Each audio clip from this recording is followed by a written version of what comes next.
Welcome to the Revenue Blueprint. This is not another sales podcast on tips and tactics. Instead, we focus on unfiltered stories from founders and early stage sales leaders on what it takes to build a successful revenue team. If you get just a little bit of value from this, we ask that you pay it forward by liking, sharing, and subscribing to the podcast. All right, let's get into the episode.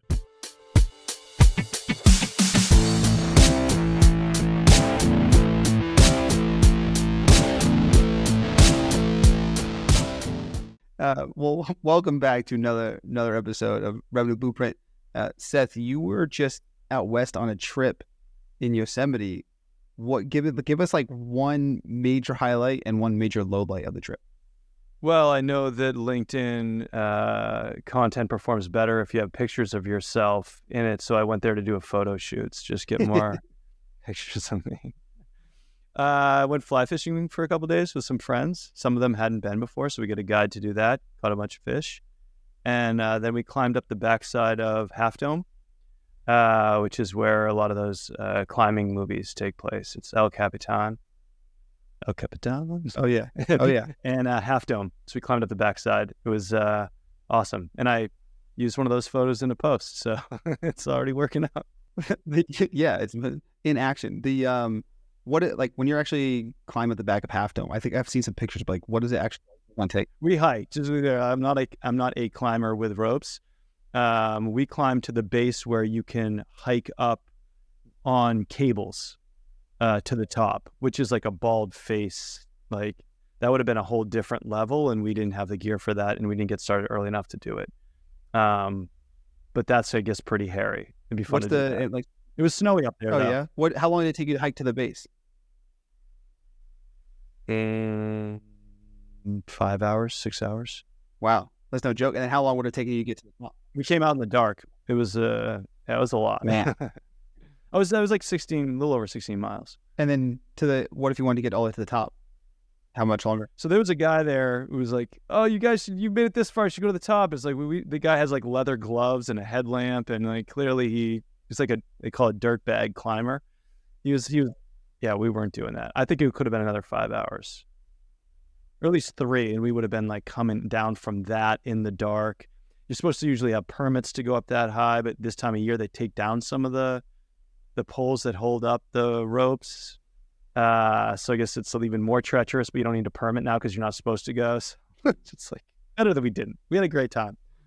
Now that you're a LinkedIn thought leader, and they're like an influencer pro, Isn't there like 3 sales lessons you can learn from climbing to the base of the top of El Cap? Stay tuned.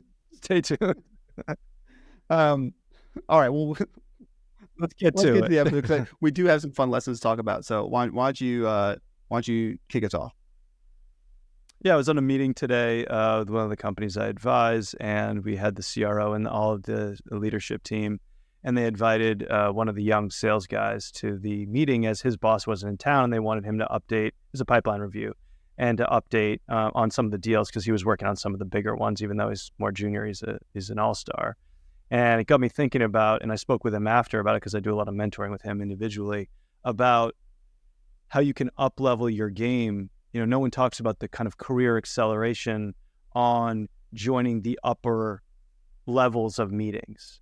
Right. And so I thought it was a great thing to touch on, that if you can get your way in, get your foot in the door, or take any opportunity to join those meetings, to be able to see what the next level above you is talking about.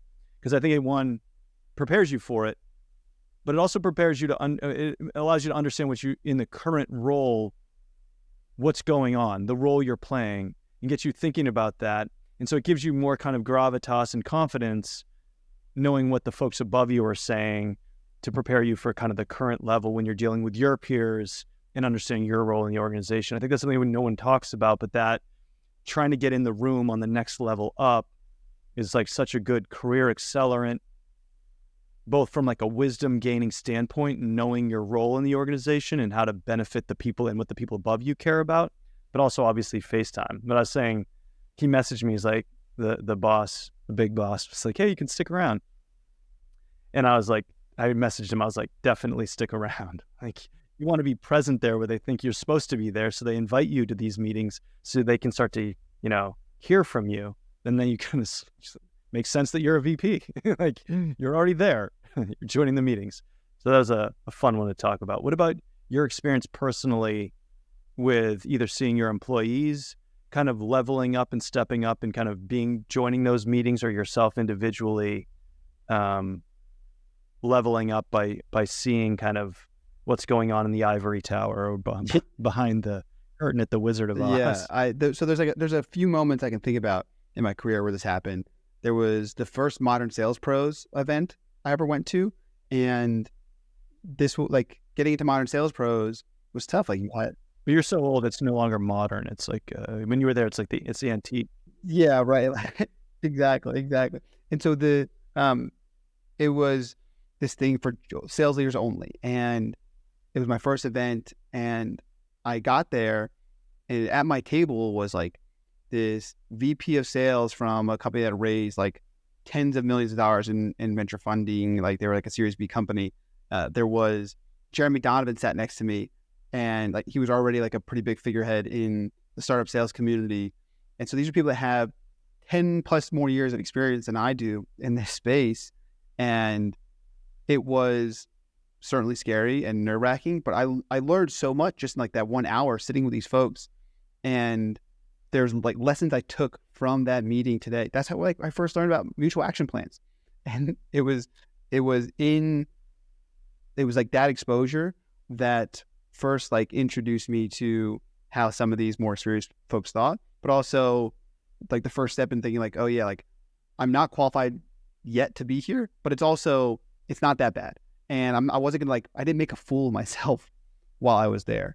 And so but there are moments like this where like you realize that you are kind of stepping outside of your league, but you have to do that in order to get to the next level. And I think like I've seen this. And should you have been scared? Like, I guess the answer is no, right? Like, no one was judging you for not being wiser and more experienced. Right. I think it is okay to be scared and nervous in those things, but that doesn't make it okay not to do it. Right. I think if you ever get a chance to go into a meeting that you've never been into before, there's like more senior personnel there.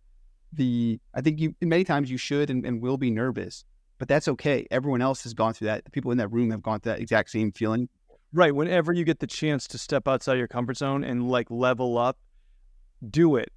And maybe the thing is like, you're probably going to be scared, but you're going to learn a ton. And people don't expect more from you than you are. Like they know you're the junior sales guy joining the executive leadership. They don't expect you to be making like a P&L on kind of this ratios for the next year on what we need to generate for like, that's not the job. It's okay to be who you are there. And as long as you have a shred of self-awareness, it's not like you're going to make a fool of yourself, right? Like these are... Unless you try to pretend to be what you're not, which I guess is a life lesson. Right. And I think like and so if you get those chances, always take them because they can be super valuable. And like, I remember there was a Series C company we walked into, and they were already a client of ours, but we went from dealing with like their main VP of sales, who we had worked with a lot in the early days, to now dealing with their chief commercial officer, their like chief people officer, and they're all in this boardroom together. And when given the opportunity, I was running that meeting. I felt qualified enough at that point to be in that room. But there was like 2 or 3 other people on the team and that came with us, and they volunteered to be in that position. And it's no surprise to me that those are also 2 or 3 of our best performers, because they knew that being in those rooms would be really valuable to them, both in like the success with that client, but also just I think that like the willingness to step outside their comfort zone for their own long-term benefit. Yeah, I hadn't thought about it, but what a great career accelerant. I mean, sales has many wonderful and negative aspects, but one of the wonderful ones is you get to be in the meeting presenting to boards, for example, to sell them some stuff. So you get to be at that level, maybe not even in your own company, but within other organizations where you have to level up and you see how they think and how they talk, which is challenging. What about you? Other stories from your career where you kind of went through that same feeling and rite of passage, or like stepped into a board meeting for the first time? You so where I'm embarrassed to say, but the first company where I was a sales leader, I had previously been a sales rep, so I kind of moved my way up. And the board was always this mysterious thing that, put pressure on sales to hit numbers. It was like always the bad cop, I think, or the way it was positioned to me. And when we became a head of sales, it was always like looming large in the, what's the board going to do? We have a board meeting. We need to get these numbers. We need to do this and prepare this for the board meeting. It was always like this big thing. And I didn't join one. I wasn't invited to, which is fine. But it became something in my mind of like, it's a monster. Like, I don't know what happens in board meetings. And so when I joined a different company as a VP of sales, one of the things I wanted was to be a board observer. And so I was able to observe those board meetings, but I was also a participant as the new VP of sales of a, very small company, and where, revenue growth is a core KPI, obviously. And so I remember joining, and I was very defensive going into it, that I had to like justify why I was the VP of sales, justify my strategies, justify our performance. Like, it was all this justification and defensiveness, which was very unproductive and also made me appear extremely immature and like probably not ready for the job. Why did you feel like you had to defend yourself? Did you think that they had like nefarious questions for you?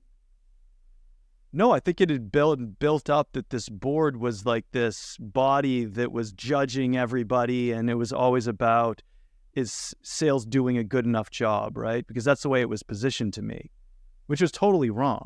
I mean, they care about the revenue numbers, and they'll certainly pass judgment on incompetence at the leadership level. But like, it was just such a immature positioning. And I can reflect on this more now because one of the board members said to leadership, or said to me and the CEO later, that like, I've come a long way as a board member, and that early on I was very immature. And I look back on that immaturity, and it was that defensiveness where I thought I was being attacked just by being there, but I was never attacked. And so I was fortunate that I was able to evolve into what they said was a more competent board member, which was what I use now and what I advise any sales leaders that are going to be going to a board, which is like, what's going well? What are the wins? What are we excited about? What's not going well? Mistakes, challenges, things that we can just come forward with and be like, this is where we messed up or where we are struggling. These are the risks or something, things around that nature. And then also, what do I need the board? Advice from the board. What do I need from the board? What questions do I have? Right. And that framework was like, once I got there, that was such an easier collaborative conversation where the board wants honesty, transparency, and they want to be able to help. And so you also set them up and being like, I need you to help with this. And the things for me was, the board has a greater view of other companies, a bigger, lay of the land. They can think further out. They're investing for the future. If you're a sales leader, you're in the weeds, not as much as your reps, but you're like more midterm and short term and like kind of long term. So I'd always ask them for guidance on like, what am I missing? What am I not seeing further out? And so now when I join board meetings, which is quite frequently, I don't know, I'm much more calm at that. And like, I understand my role. Yeah. Super frequently. I'm a big deal. Like, it's just like, I don't know, it's a more comfortable thing. I still get nervous with some board members who are like, oh, that person's a very, very important, or like, this is a very intense moment. Like, we need to make sure and I represent the sales organization that I'm advising usually, and like some guidance there. But like, I don't know, it goes back to my first point of, now when I'm joining leadership level meetings in a company, I know what the board's talking about within these organizations, or what they should be talking about, thinking about. So it's kind of like, it's much easier for me to be, comfortable in what I'm doing right and what I'm doing wrong, or where we need to improve, and just like calm about the whole thing. And I think goes back to that first point of like up-leveling your career. So now I need to find the next thing I need to get my foot into, like, make me scared and challenged and outside my depths. Between your packed calendar of board meetings, you have time to think about these things. But I think you bring up a really good principle for effective communication, which is understand what the people above you care about, and that is going to make you much more effective communicator, both with them, but also if you're managing a team with your team as well.